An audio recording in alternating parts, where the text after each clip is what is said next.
siempre estamos más que agradecidos del Señor por permitirnos no solamente predicar su palabra, sino entenderla en el Espíritu Santo, obedecerla y a través de ella recibir todo cuanto nosotros necesitamos. Bienvenido a esta parte, la parte del mensaje de la palabra del Señor.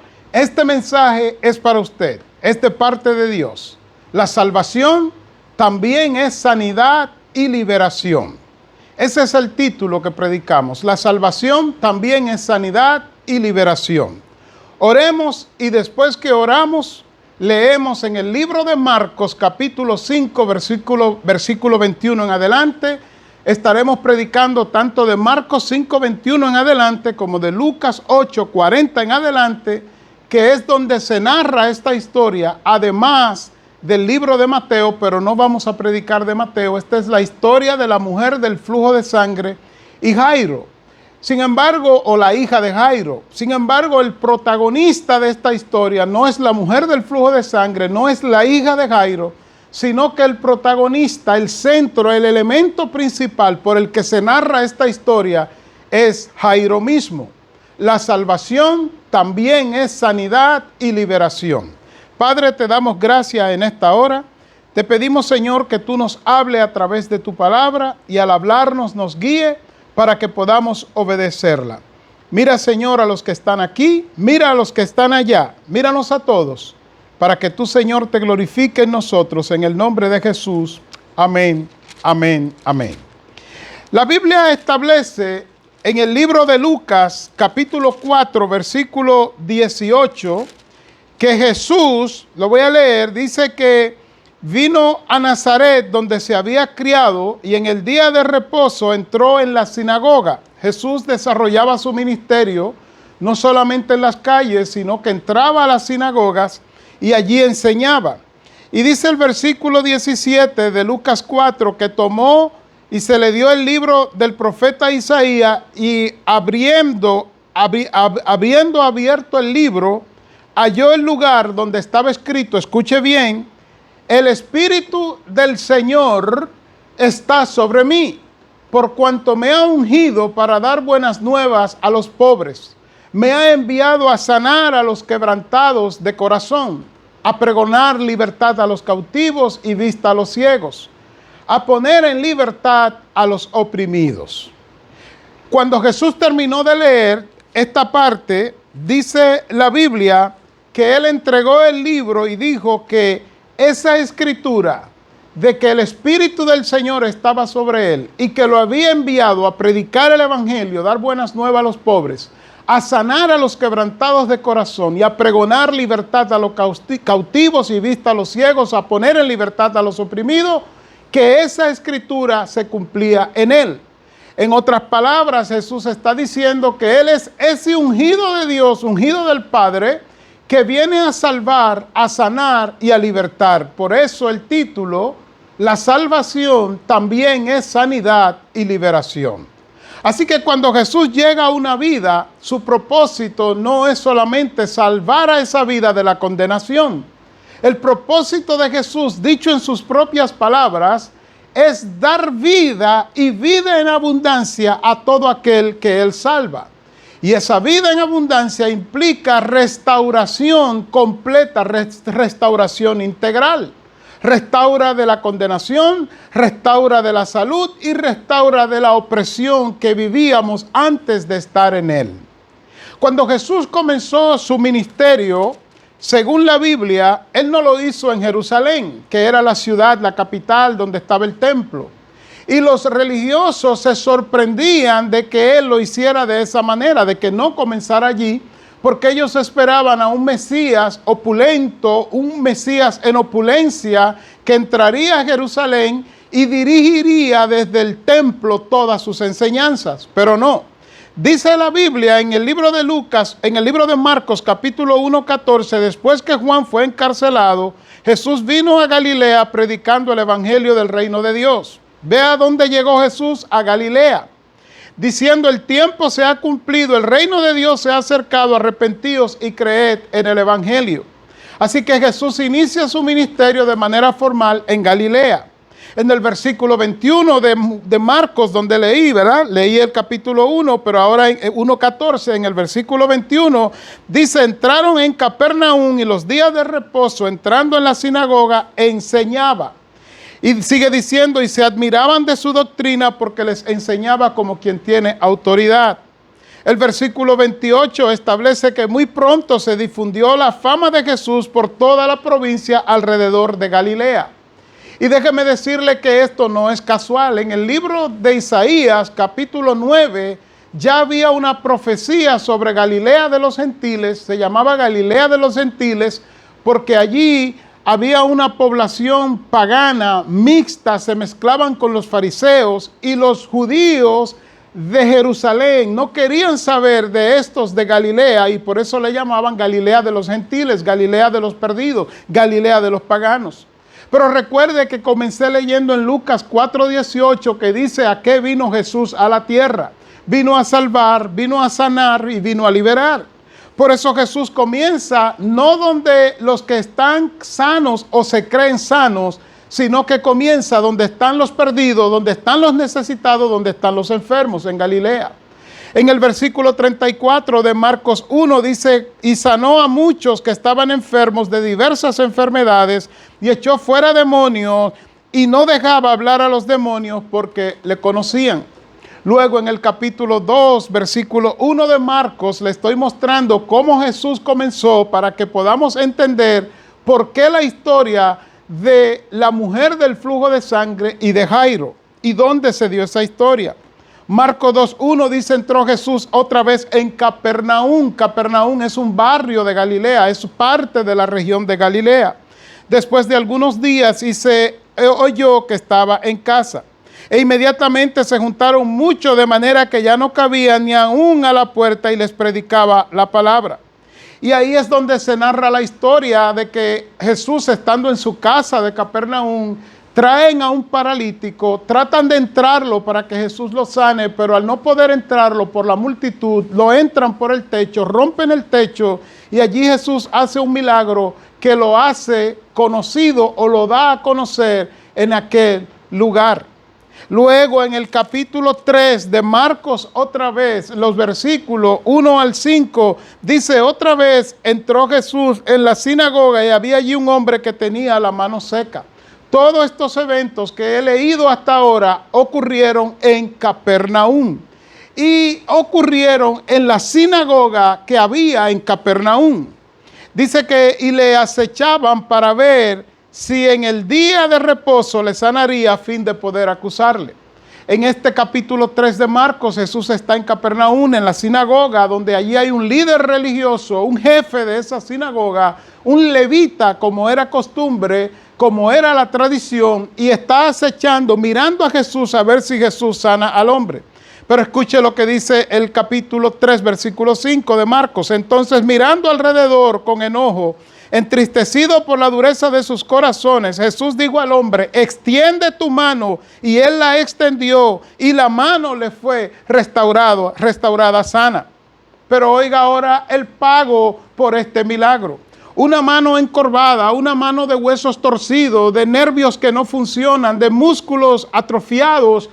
Este hombre que Lucas dice que era la mano derecha, Jesús le dice, extiéndela, y delante del jefe de la sinagoga y de todos los que estaban allí, le sana la mano, se la restaura, y ahora su mano derecha enferma está igual de sana que su mano izquierda. Pastor, ¿qué tiene que ver eso con el título? La salvación también es sanidad y liberación. Pues sí, fíjese cómo ahora Jesús hace este milagro, pero mire cómo el pago que le dan los religiosos. Dice, y salidos los fariseos y tomaron consejo con los herodianos contra él para destruirle. En otra versión dice para matarle. O sea, el líder religioso de la sinagoga de Capernaum, donde Jesús inició su ministerio y se dio a conocer, ahora está a una con todos los otros líderes religiosos para matar a Jesús, porque Jesús era un problema desde el punto de vista de ellos, porque Jesús rompía con la tradición de ellos. No pierda de vista que en Lucas 4:18 que leímos al inicio dice a qué vino Jesús. Vino a salvar, vino a sanar, vino a restaurar, pero ahora quieren matar a Jesús.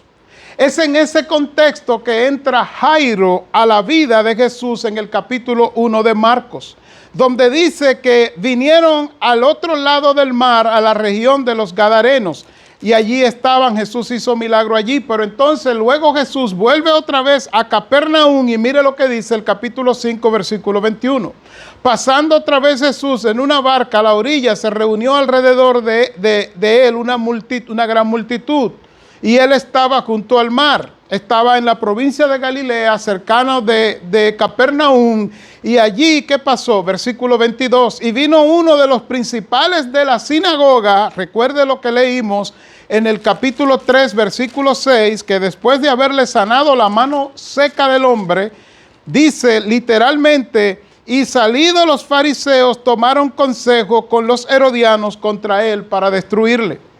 Mis queridos hermanos, mis queridos amigos, ese hombre que llegó a Jesús en el capítulo 5, versículo 21, y se postra, dice, y vino uno de los principales de la sinagoga, llamado Jairo, y luego que le vio, se postró a sus pies. ¿Qué buscaba Jairo postrado a los pies de Jesús? Dice el 23, y le rogaba mucho diciendo, mi hija está agonizando, ven y pon las manos sobre ella para que sea salva y vivirá. 24, dice, fue pues con él y le seguía una gran multitud y le apretaban. Lo que sucedió es que ese Jairo que está ante Jesús arrodillado en el versículo 22 del capítulo 3 de Marcos, es el mismo Jairo que es el jefe de la sinagoga de Capernaum. En la sinagoga él era el jefe, el mandamás, el líder religioso, el que se encargaba del culto como un levita que era, el que decía lo que se hacía y lo que no se hacía, y que en el capítulo 3, versículo 6 de Marcos estaba a una con los otros líderes religiosos para matar a Jesús, para destruirle. Pero en ese proceso de enemistad con Jesús, de persecución a Jesús, la niña de Jairo cae enferma. La niña de Jairo tenía 12 años, según el relato. Dice que él le rogaba mucho diciendo, mi hija está agonizando, ven y pon las manos sobre ella para que viva. En el libro de Lucas, capítulo 8, versículo 40, dice que tenía una hija única como de 12 años que estaba muriendo, y mientras iba, la multitud le oprimía. Así que ya sabemos que la niña de Jairo tenía 12 años. También sabemos que Jairo era el jefe de la sinagoga de Capernaum, quería matar a Jesús, pero ante la desgracia, él, que su nombre significa iluminado o aquel a quien Dios ilumina, Dios lo ilumina para que él venga a Jesús ahora, no para perseguirlo, no para dañarlo, sino para buscar un milagro porque su hija estaba muriendo. La salvación también es sanidad y liberación, ese es nuestro título. Y esta historia, si bien es cierto que no podemos hacer una doctrina de ella porque es una historia, pero los principios que enseña la historia son aplicables en todo tiempo, en cualquier momento y en cualquier lugar. Dice la Biblia que Jesús, haciendo uso de lo que Él es en esencia, en Lucas 4:18, que Él vino y que el Espíritu está sobre Él porque Él vino a salvar, a sanar y a restaurar, fue con Jairo para sanar a su hija.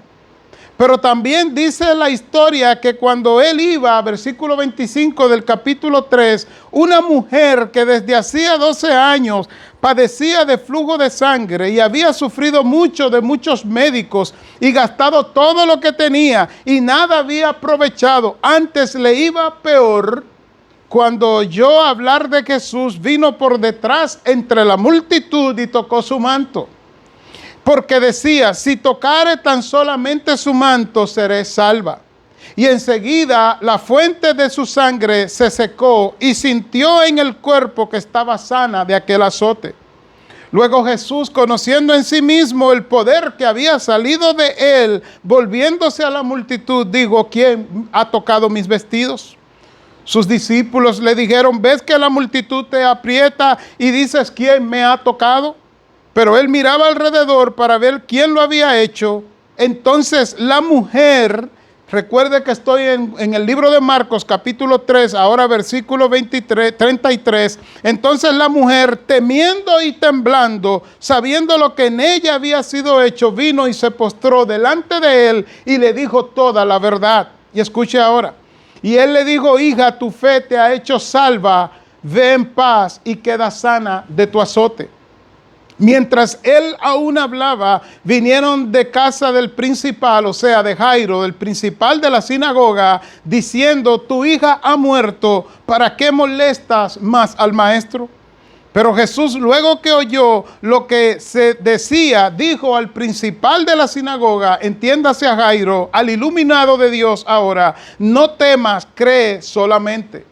Esta es una historia impactante en la Biblia. Es una historia donde Jairo, el perseguidor de Jesús, Jairo, el del capítulo 3, versículo 6, aúna con los herodianos para destruirle, ahora ha sido iluminado por Dios en medio de la desgracia, en medio del dolor, para que vaya a Jesús. Sí, ese mismo Jesús que sanó al hombre de la mano seca, que le restauró la mano delante de todo. Jairo, que no pudo hacer nada por su hija enferma, por su hija moribunda, llega hasta Jesús sabiendo que la salvación que Jesús ofrece también es sanidad y liberación. Jesús va con Jairo a hacerle el milagro a la hija. Pero aquí es donde vemos el plan perfecto de Dios. La hija de Jairo tenía 12 años. Y justamente cuando su hija comenzó a vivir, en su nacimiento, cuando comenzó a vivir a la distancia, había una mujer que había comenzado a morir. Dice la historia que la mujer del flujo de sangre tenía 12 años sufriendo, la misma edad de la hija de Jairo. Dice la historia que esta mujer, que era adinerada o tenía un familiar adinerado, había gastado mucho de muchos médicos y nada le había aprovechado, al contrario, le iba peor. Esta mujer fue languideciendo, entiéndase, enflaqueciéndose, porque tenía una menstruación constante. Y la Biblia dice en el libro de Deuteronomio, capítulo 15, versículo 25 al 30, que mientras la mujer estuviera en su flujo menstrual, escuche bien, era inmunda. Inmunda, separada de la sociedad. Inmunda, separada de su familia. Inmunda, con todo lo que tocare se convertía en inmundicia también. Y para colmo de los colmos y desgracia de esta mujer, era, mientras tuviera su menstruación, era aislada, separada, bloqueada del culto religioso. Así que Jesús está enseñando en esta historia, y es uno de los principios que podemos aplicar a la historia, no doctrina, sino principios, que aunque te rechacen, aunque no te quieran, aunque te bloqueen, cuando Él llega a tu vida, no solamente trae salvación de la condenación, sino que también trae sanidad y liberación. Es por eso que cuando la mujer llega donde Jesús, ella llega temerosa porque no debía estar en la calle. Se arriesgó a tocarlo, ser salva y será apedreada, o sea, a morir. Pero Jesús entra a esta historia, o entra a la mujer en la historia de Jairo, para dejarle ver que mientras él quería la vida de su hija, estaba promoviendo la muerte de esta mujer por la misma cantidad de años que tenía su hija. La mujer dice que ella oyó hablar de Jesús, eso se sabe, que oyó de alguna forma hablar, y ella fue y dijo: si tan solo tocare su manto, dice la Reina Valera. En el original o en los textos antiguos no dice si tan solo tocare su manto, dice de manera literal: si tan solo pudiera agarrarme del fleco. Es que la vestidura de los rabinos tenían unos flecos, no un manto, no un borde, sino unos flecos. No eran como ahora que tienen un ruedo doblado, sino unos flecos, y en esos flecos tenían palabra de Dios. Y según la tradición judía, la palabra que tenía el fleco en el que la mujer se agarró es la palabra que dice: Jehová Dios uno es. O sea, Jehová Dios no cambia, Él es el mismo por los siglos de los siglos. Y es en ese contexto que predicamos: la salvación también es sanidad y liberación. Y la palabra que Jesús usó para decirle a la mujer, tal como le dijo, hija, tu fe te ha hecho salva, ve en paz y queda sana de tu azote, es la palabra griega sozo, que significa queda sana, queda salva, sana y queda libre. Y recuerda lo que leímos en Lucas 4:18. Que Jesús ha venido para libertar a los oprimidos, para dar sanidad a los ciegos, o sea, dar vista a los ciegos, para sanar a aquella persona que ha sido golpeado, lastimado. Y en esta historia lo que Jesús quiere mostrarle a Jairo y mostrarlo a nosotros es que, repito, aunque todos te rechacen, aunque no haya oportunidad, cuando yo llego traigo salvación, sanidad y liberación. Note el contraste en las palabras que le dice a la mujer. A la mujer le dice, hija, tu fe te ha hecho soso, o sea, te ha hecho salva, sana y libre. Literalmente eso es lo que significa esta palabra en el griego. Pero entonces a Jairo, cuando le dan la noticia, como ese contraste, la mujer queda sana, queda salva, queda libre, vete en paz y queda sana de tu azote. Pero entonces le dicen a Jairo, mira, tu niña ha muerto, ¿para qué molesta más al maestro? Pero Jairo, el Señor le responde a Jairo, yo me imagino la cara de Jairo, la lágrima en los ojos de Jairo, al ver a esta mujer de 12 años enferma, que fue sanada, salvada y restaurada, pero que su hija ha muerto porque Jesús se detuvo a hacer este milagro.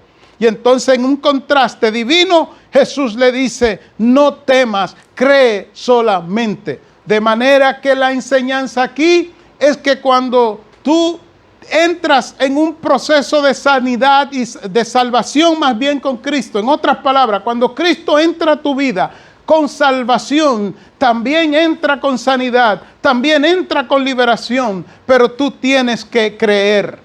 Dice la Biblia que Jairo siguió con Jesús y llegaron a la casa y ya la niña estaba muerta, según el hombre. Pero como Jesús dice en su palabra, el que cree en mí, como dice la Escritura, aunque esté muerto, vivirá. Jesús nunca vio a la niña como muerta, la vio dormida. Déjame decirte que aunque todos estén diciendo que estás muerto, que no hay esperanza, que en tu caso la drogadicción, la homosexualidad, el lesbianismo, los problemas económicos te han llevado a la muerte, te quiero decir por la palabra y en la palabra, basado en lo que dice la Biblia en Lucas 4:18 y esta historia que nos enseña principios divinos. Cuando Jesús llega a tu vida, trae salvación, sanidad y liberación. Conclusión, ¿qué quieres hacer con tu vida? Yo te sugiero, y es una sugerencia, una invitación, que se la entregues a Cristo. Cristo sabe cómo hacer con tu vida para salvarla, sanarla y restaurarla. Y si ya eres creyente, si ya le sirve, aunque estés enfermo físicamente, si verdaderamente has creído en Cristo y has confiado tu vida a Él, esa enfermedad no debe interferir en tu relación con Dios en cuanto a tu fe. Y si has creído y todavía eres esclavo o esclava de un vicio, de una atadura del pasado, de una mancha, de un recuerdo, de una cicatriz o de una herida, quiero decirte que solamente cree, porque como le dijo el Señor a Jairo, solo cree, solo confía. Y como le dijo a la mujer del flujo de sangre, es la fe, tú has tenido fe, así que vete, queda sana de tu azote. El Señor quiere sanarte de tu azote. El Señor quiere libertarte de tu opresión. Pero todo tiene que ser cuando tú te deposites en Él y a Él. Y cuando lo haga, el Señor hará lo demás. Padre, he predicado tu palabra. Gracias, Señor, por esta historia de Marcos 3:21 en adelante, la mujer del flujo de sangre, que es la historia más bien de Jairo. Cómo tú usaste esta mujer para darle una enseñanza a Jairo. A Jairo el egoísta, Jairo el religioso, Jairo el encumbrado, ahora humillado por su realidad, pero que tú no rechazaste tampoco, porque tú traes sanidad, traes salvación, sanidad y liberación. Pero usaste a la mujer del flujo de sangre como un vivo ejemplo de que aunque todos te hayan rechazado o nos hayan rechazado, cuando tú llegas, tú libertas para siempre. Gracias, Señor. Una vez más le invito que si no ha aceptado a Cristo como su Salvador, hágalo hoy, no pierda el tiempo. Con todo esto que estamos viviendo, no sabemos si hoy estamos aquí, mañana no. Así que si no ha aceptado a Cristo, hágalo hoy, mi amigo, hágalo hoy, mi amiga. Y si ya lo hizo, congréguese, busque una iglesia donde se le predique la palabra y créale a Cristo. Y si ya le están predicando la palabra, Dios bendiga a su pastor, Dios bendiga a sus pastores y siga creyéndole al Señor, porque aunque usted no lo vea, el Señor ya le ha salvado y ya le ha sanado y ya le ha restaurado. Solamente que quizás está pasando por un proceso donde Dios ha de mostrarse de manera poderosa, como lo hizo con Pablo, bástate mi gracia. Le invito a escuchar nuestra emisora en familiaradio.net, un ministerio de nuestra iglesia, para poblar el cielo, despoblando el infierno. Dios te bendiga. En familiaradio.net, trabajando por tu bienestar.